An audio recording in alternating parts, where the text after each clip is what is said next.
आज से कुछ साल पहले तक अगर कोई बोलता कि छोटे शहरों में लोग सुपरमार्केट में ट्रॉली लेकर के शॉपिंग करेंगे, ब्रांडेड सेल्फ देखेंगे और फैमिली के साथ ग्रोसरी शॉपिंग को एक एक्सपीरियंस की तरह एंजॉय करेंगे, तो शायद लोग हंसते, क्योंकि उस टाइम तक स्मॉल टाउन्स का पूरा मार्केट ट्रेडिशनल किराना स्टोर्स पर डिपेंडेंट था। लेकिन आज के टाइम में इंडिया चेंज हो रहा है और सबसे इंटरेस्टिंग बात यह है कि ये चेंज मेट्रो सिटीज़ से ज़्यादा टीयर 2, टीयर 3 और स्मॉल टाउन्स में भी दिख रहे हैं। और इसी वजह से स्मॉल टाउन सुपरमार्केट बिजनेस आज इंडिया के सबसे बड़े बिजनेस अपॉर्चुनिटी में से एक बन चुका है। हाय गाइस, मैं हूं तपश कुमार और मैंने 350 से ज़्यादा सुपरमार्केट फ्रेंचाइजी की ओपनिंग को क्लोजली हैंडल किया है। वेलकम है आपका जी फ्रेश एकेडमी में। अगर आप बिजनेस स्टार्ट करना चाहते हो, रिटेल इंडस्ट्री को समझना चाहते हो या फ्यूचर में एक स्टेबल और स्केलेबल बिजनेस मॉडल ढूंढ रहे हो, तो आज की वीडियो आपके लिए बहुत इंपॉर्टेंट होने वाली है, क्योंकि आज हम बात करेंगे एक ऐसे अपॉर्चुनिटी की जिसे अभी भी बहुत लोग अंडर एस्टिमेट कर रहे हैं। Small town supermarket business opportunity. बड़े शहरों में कंपटीशन ऑलरेडी बहुत बढ़ चुका है। हर दूसरी गली में सुपरमार्केट है, ऑनलाइन डिलीवरी है, क्विक कॉमर्स है और कस्टमर्स के पास ऑलरेडी बहुत सारे ऑप्शंस हैं।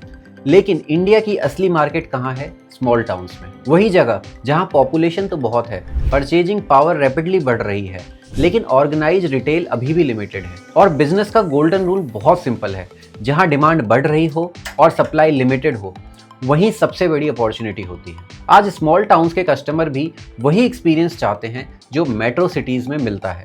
उन्हें क्लीन शॉपिंग एनवायरनमेंट चाहिए, फिक्स प्राइस चाहिए, प्रोडक्ट वैरायटी चाहिए, डिजिटल पेमेंट का ऑप्शन होना चाहिए और एक ट्रस्टेबल शॉपिंग एक्सपीरियंस चाहिए। पहले लोग सिर्फ नेसेसिटी के लिए शॉपिंग करते थे, आज लाइफस्टाइल के लिए शॉपिंग करते हैं। और ये माइंडसेट शिफ्ट सुपरमार्केट बिजनेस के लिए बहुत बड़ा सिग्नल है। अब यहाँ एक और इंटरेस्टिंग बात समझिए। छोटे शहरों में किराना स्टोर्स तो बहुत हैं, लेकिन प्रोफेशनली मैनेज सुपरमार्केट अभी भी बहुत कम है। और इसी वजह से जो भी बिजनेसमैन सही प्लानिंग के साथ अर्ली एंट्री लेते हैं, उनके पास बहुत बड़ा एडवांटेज होता है, क्योंकि कस्टमर लॉयल्टी स्मॉल टाउन्स में बहुत स्ट्रांग होती है। अगर आपने एक बार ट्रस्ट बिल्ड कर लिया तो कस्टमर सालों तक वहीं पर शॉपिंग करता है। और ऑनेस्टली देखा जाए तो सुपरमार्केट सिर्फ एक दुकान नहीं होता, ये एक सिस्टम बेस्ड बिजनेस होता है, जहां डेली कैश फ्लो होता है, रिपीट कस्टमर्स होते हैं और बिजनेस को स्केल करने की पॉसिबिलिटी भी होती है। इसी वजह से आज बहुत सारे बिजनेसमैन ट्रेडिशनल बिजनेस से रिटेल की तरफ शिफ्ट हो रहे हैं। लेकिन यहाँ मैक्सिमम लोग एक बहुत बड़ी गलती कर देते हैं। बहुत लोग सोचते हैं कि सुपरमार्केट का मतलब सिर्फ सेल्फ्स लगाना होता है, रैक्स लगाना होता है और प्रोडक्ट भर देना होता है, जबकि रियलिटी उससे बहुत डिफरेंट है। स्मॉल टाउन्स में सुपरमार्केट चलाने के लिए कस्टमर अंडरस्टैंडिंग बहुत इंपॉर्टेंट है। हर सिटी का बाइंग पैटर्न काफ़ी अलग होता है।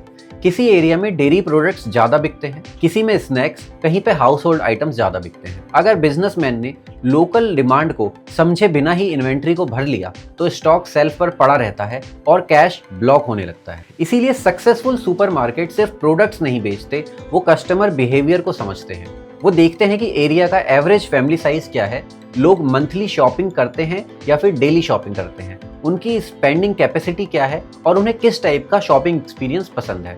और यही डिफरेंस क्रिएट करता है एक नॉर्मल दुकान और एक प्रोफेशनल मैनेज सुपरमार्केट। अब एक और इम्पॉर्टेंट चीज, स्मॉल टाउन्स में रेंट कंपैरेटिवली कम होता है, लेबर कॉस्ट कम होती है और कंपटीशन भी कंट्रोल्ड होता है।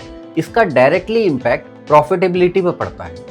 मतलब सेम इन्वेस्टमेंट मेट्रो सिटी के कंपैरिजन में स्मॉल टाउन में ज़्यादा इफेक्टिव हो जाता है।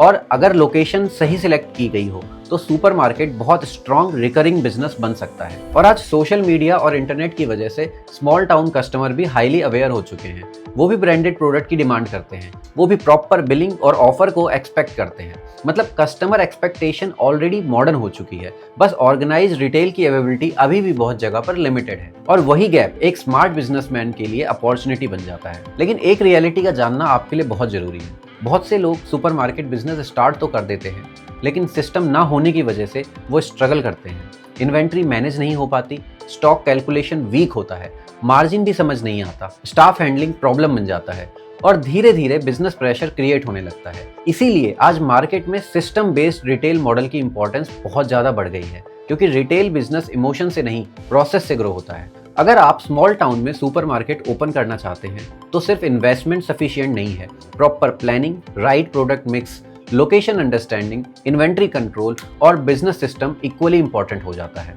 और जो बिजनेसमैन इस चीज को जल्दी समझ लेते हैं, उनके लिए retail industry long term wealth create कर सकती है। आज इंडिया रिटेल ट्रांसफॉर्मेशन के फेज में है और जो अपॉर्चुनिटीज मेट्रो सिटीज में 10 साल पहले थी, वही अपॉर्चुनिटीज आज स्मॉल टाउन्स में दिख रही है। डिफरेंस बस इतना सा है कि जो लोग टाइमली एक्शन लेंगे वही इसका मैक्सिमम बेनिफिट उठा पाएंगे। तो अगर आप भी फ्यूचर में सुपरमार्केट बिजनेस स्टार्ट करने का प्लान कर रहे हो या रिटेल इंडस्ट्री को सीरियसली एक्सप्लोर करना चाहते हो, तो अभी से मार्केट को ऑब्जर्व करना स्टार्ट करिए, क्योंकि आने वाले टाइम में ऑर्गेनाइज रिटेल सिर्फ बड़े शहरों तक लिमिटेड नहीं रहने वाला। स्मॉल टाउन्स ही इंडिया के नेक्स्ट रिटेल ग्रोथ इंजन बनने वाला है। और अगर वीडियो वैल्यूएबल लगी है तो लाइक जरूर करिए, चैनल को सब्सक्राइब करिए और कमेंट्स में बताइए कि आपके अकॉर्डिंग स्मॉल टाउन्स में सुपरमार्केट बिजनेस का फ्यूचर कितना स्ट्रांग है।